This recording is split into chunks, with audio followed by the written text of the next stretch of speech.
Physical punishment seems innocent but actually has horrific consequences. As a kid, I was always forced to kneel on rice for hours at a time, and it was an absolute nightmare.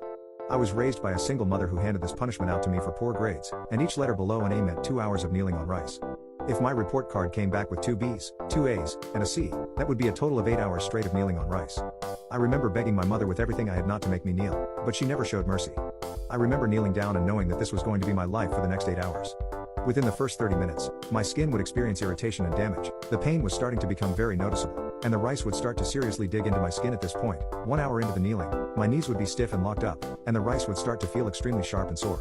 2 hours in, my knees would become numb, and by this point, I would experience joint pain and muscle pain in my quads. By 3 hours in, I would usually start to cry because the pain would become so unbearable. It would feel like my knees were on fire, and the rice felt like sharp metal spikes. My knees would be in severe agony, and I remember pleading to my mom to let me up, but she never did. Around the 4-hour mark, I would start to lose circulation.